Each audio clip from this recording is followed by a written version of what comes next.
awesome. Okay, so the company behind the program known as Dehancer reached out to me a few weeks ago and asked for me to go ahead, use their program, try it out, and then give it a full, brutally honest review. So here we are talking about Dehancer. If you guys know what it is a film emulation program, meaning that you can shoot on video or photo digitally and still get all of the film characteristics you like without having to deal with the headache of doing the film. Because while film is absolutely gorgeous, you can ruin your film, you can drop your film, you can leave it in something in the solution too long and lose everything that you shot. So instead of doing all of that, you can do things on digital with film emulation via Dehancer. And let's go ahead and talk about it. So first things first, let's go ahead and just, when it comes to this, you can actually either go ahead and do the Rec 9 conversion, going from log to nice flat color, either via going to Rec 9 or Rec 2020 or DaVinci Wide Gamut, or in a beautiful feature they have is they allow you the ability to choose your own camera profile. And I have a list of what cameras they have available for you. So in order, they have Apple, which is crazy, Arri, Blackmagic, Canon, DJI, Fujifilm, Panasonic, Red, Sigma, and Sony. And not only that, but for Sony, for example, because I shoot a lot with Sony when it comes to video, it adds Sony, and then drop down, it went to like S-Log2 or S-Log3. Basically, when you go in there, it lets you go over to the exact settings that you have for your camera, which is a blessing. Okay. On top of that, it works really well with a program such as DaVinci Resolve, Premiere Pro, Photoshop, and then Lightroom Classic. I wish it was just Lightroom. I do, because I don't use Lightroom Classic very often, but also, so you can really use this thing for any of your photos if you want to, which is a beautiful thing. Side note, they do also have an application you can download on your phone, which it works extremely well. So you want to get that classic look without having to use your editing station like I do over there on my desktop or with your laptop, you can get this with your phone. Now, something I do have to mention is that Nikon was not mentioned. Now, you can go over to the Rec 2020 look if you want to, but something I would say for Dehancer is they can add Nikon to the list. Please do, because Nikon has dropped some amazing cameras lately, and they're definitely taking over some of the video space.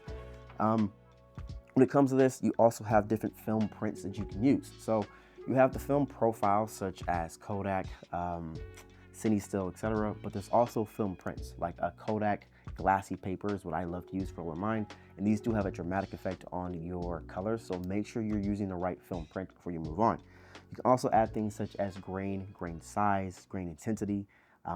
Bloom inhalation is a huge thing when shooting with film. It's very gorgeous. I think there should be some bloom in this light behind me and then the one in my kitchen, if you can see. So I use that without using my Blackmagic filter, ProMist filter, to get the bloom. I did this all via using everything from Dehancer. So I was able to add halation, I was able to add bloom, able to add the film stock and look. And if you're curious about why in the age of digital cameras, why we would want to use film stock and make things look like the classic films that we love, well, one of the big things about this is one, the character, two, it feels more dreamy, three, I don't know, there's a certain stylistic to it, and four, when it comes to film, well, most movies are supposed to look like film, right? In the beginning, when we made movies, we shot on film. So you switch over to digital. A lot of times they still go ahead and emulate film, and some things are still shot on film. For example, IMAX is shot completely on film, which is insane in the age of 2024, but it's true, right? Film has a ton of benefits, and while you do have those great, crispy clean 4K videos, those are fantastic, but every once in a while we have a throwback, and I just love the throwback style. That's why film emulation is for me, and hopefully it's for you. You also can do film damage, which, you get that classic little breakup in your videos that you'd see like when you're shooting on film. Overscan, which is something I don't use very often, but it can be a stylistic thing for you. You can use it either in vertical or in horizontal. So both options are available to you. It's quick and it's reliable. You can create your own presets from this, which is it's such an easy breezy thing to do. You just create your own preset, go from there. And granted, when you're going through this, you can still go through, you can fix your exposure, your highlights, your midtones, things like that. You can still color grade within the program itself. This just allows you the freedom of being able to get the film look without having to go through, 50 million videos to find 30 different ideals and practices of making all these different presets. It's all just a one-stop shop, and it makes life extremely easy, especially with the turnaround. And my cat wants to be in the video, so everybody say hi to Z down in the comment section down below. Now, for me, I think it's just the process of being able to control everything, and you can still do things like mask, right? mask your grain, you can mask your subjects, you can mask your background for highlights and things of that nature. So, you know, whites, blacks, things like that. That's the cool part. Now, I do want to talk to you about a problem that I did had when I first downloaded Dehancer. It wasn't all sunshine and rainbows. We gotta talk about this next. Come on, follow me.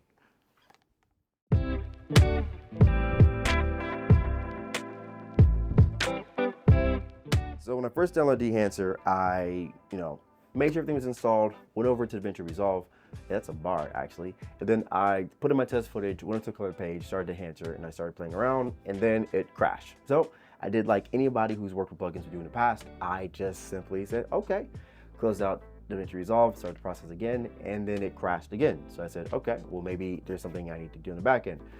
Restarted the computer, see if that was good, and went through this process for about 10-15 minutes, and it just kept crashing. So then I said, you know what, maybe I just have the wrong version, because DaVinci Resolve had just come with a new update. Maybe I need to update everything and then keep going. So then I said, cool, roll back the update, then try it again, and then it crashed again. So at this point, I've been working for 30 minutes, and I'm just frustrated because I can't even use the program or plugin I'm supposed to be using. All right, about 2-3 hours later, I realized, actually not 2-3 hours. It was really like an hour and a half, but it felt like 3 hours at this point, right? I realized when I downloaded Dehancer, there's a small file, it's a text file that says README. This has several instructions for you to follow when you're installing. Make sure you install the right version, because there's different versions of this thing, and because DaVinci Resolve keeps coming out with new updates every like 2 weeks or so, you need to make sure you download the right version. And for whatever reason, I had downloaded the wrong version of Dehancer. So on the technical part aspect, the only problem I've ever had with this program is in the very beginning when I was trying to do the install. Make sure you read the text file properly and make sure you install the right one, because if you don't, you're going to have issues and problems. But when it comes to activation key, that was perfect. And after that one little mix up with the text file, everything else ran smoothly and perfectly. And I haven't had a single crash for Dehancer at all since I got it. And it's been like a month and some change. So yeah, when it comes to that aspect, just do yourself a favor, save yourself hours of time. Trust me, I make mistakes, you don't have to. Make sure you read the text file, please and thank you, because if you don't, you'll be frustrated. See, even my cat agrees. So I don't know if you can hear her, but she's talking down here. But yeah, when it comes to that, that's the only big thing that I had. But outside of that, it's a fantastic program. And if anything, I'll probably talk to you about a few more things over at my desk. But right now, we're doing pretty good. All right, real quick, I wanted to do a crash course through how I actually use Dehancer and what some of the settings are. So here is our test footage real quick from BTS of a shoot. This is one of the music artists we work with. I was just doing BTS and assisting on the shoot. But we come here, right, looking for our library of effects, type in Dehancer, there's Dehancer Pro. Go ahead, slide this over to your node. Now, automatically, it's already trying to convert to Rec 709. I don't know why it gives you this type of greenish look to it, but I like to go down here, choose camera, vendor. We were working with Sony A7S III, so you can already see this is a pretty solid image I'm looking at, right? This is already pretty good, but it's not great. It's not where we want just yet. Also, camera-wise, wrong camera. So we were shooting with the Sony A7S III, and as you guys can see, I don't know if I mentioned this, it gives you like all of the cameras on the vendor. So it's not just like, the Sony line, it gives you the specific cameras that you're working with. A7S III, you're shooting it in the Cine Gimmick, okay? So boom. This is already a pretty good image. The shadows here, I'm not loving that, but there's a reason we're not loving it, because we're not working with the right film profile. So right here, film profile wise, let's go ahead and look. Like I said, there's a ton of different options. Now, I know myself, right? Either 50D, that's a great option, right? Look at this. Yes, it's got the gloomy look. I don't think Halation and Bloom is on here just yet, but I think 800T is also a great option. I believe that's what we're gonna stick with for this video. Okay, so 800T, film developer. So if you needed to, for example, I love to do color boost. It's kind of like a saturation thing. I feel like this looks a little dull. So let's go ahead and add a little color here, right? Let's push it to like 30, 40, right? I'd say like 45, like 45, right? Cool. It's just kind of, for me, it allows like the colors to just really pop out. Okay, now going to film compression. If you need to impact, white point, tonal range, color density, this, I don't really touch this I'm not gonna hold you. I will not lie to you. I'll be completely honest with you. I'm not entirely sure. Like impact is like how much it affects the image itself. Your white point, black point expanding. That's if like your whites and your blacks in the image. Print. This is what I was trying to refer to earlier. So you have your film profile, then you have your print. Now your print affects how it looks, right? So sending on film log, if you want to combine this with another LUT, so like get the film look with this, but like the colors or something else, I think you can use that. Like Fuji film print gives you, it affects the actual look. So I don't like Fuji. I like Kodak 2383. I do like that. You can see here, like this is already a pretty solid image to me, right? But my favorite is definitely the glossy paper. It brings some of the highlights down and the shadows down, so it's not, you know, overtly bright. Color head, you know, these are kind of like your color wheels just over here. Film grain enabled, of course. Halation, I'll go ahead and enable that. Bloom, enable that. Film damage, I don't really need it. But this right here, the amount jitter, so back in the day when they shot on film cameras, there was a bit of like hand movement sometimes. It was on sticks. That's what they're talking about. I don't need that, but I don't want film damage anyway, right? Film breath, gate weave, we don't need any of those. Overscan, so if you're ever looking for like the strips of film on the side of your image, that's where you're gonna get it right here under overscan. That's not me. I don't need a vignette monitor. There's something I'm looking for. Okay, bloom is enabled, halation is enabled. So again, you don't necessarily need that, but that's stuff that I like to add, and it's nice because it means that if you don't have the you know, the black mist pro filter, I think it's like 1/4 that gives you that really nice bloom and halation. You don't need to have it on your camera. In case you need to have something else on there, you still get the look. But this is the final thing, right? I could go through, tweak some things, but overall, this image is pretty solid for what I'm looking for. And you know, now I have this. Let's go grab another clip from the same shot. These are just a reverse shot of them at the table. Let me just take it, drag the timeline. Cool. Okay, go back to the cover page. Copy, paste, boom. Okay. It's that simple. You can really honestly color grade everything in one node. I would not recommend that because working in DaVinci Resolve, you typically want to have each node kind of control one thing, like one node for your highlights, one node for your midtones, one node for your shadows.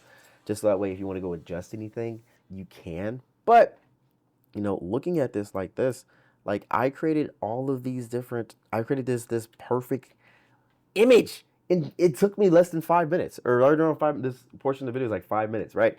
And I'm part of it, I'm just talking. So it really took me like 4 minutes and 30 seconds, and just like that, you're done. So if you're curious about what Dehancer Pro looks like in real time, here's a great example for you. So hope this helps. I think we're towards the end portion of the video, so I'm gonna let my future self go ahead and finish this off for you. But there you go. It's really easy, really intuitive, and I hope this is good for you. All right, so we're almost done. Not quite yet.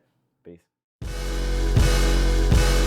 So I would definitely say that Dehancer is a great program to use to give you consistent images across the board that help you tell the story that you're looking for when controlling your colors. When it comes to the mobile application, I mentioned it, but I didn't mention the pricing. For unlimited photos, it is $4.99 a month USD. For unlimited photo and video, it's $9.99 USD. In regards to using the video plugin platform, for 3 months, you can do $149. I have my notes. For 6 months, you can do $199 USD.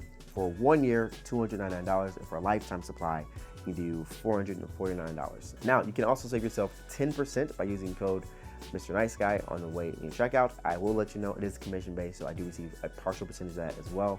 But this is only something that you want to use. Personally, since they reached out to me, I will definitely be using them, not even for like the reasons of promoting them, but just from the fact of I absolutely love this program. It gives me the exact images I've been looking for, and I don't have to fight very hard to get there either. So yeah, from one filmmaker to another, this is the thing that you've been looking for. This might be the way to get the colors that you're looking for with not as much work and still plenty of options. So that's all I got for you for now, and until next time, peace.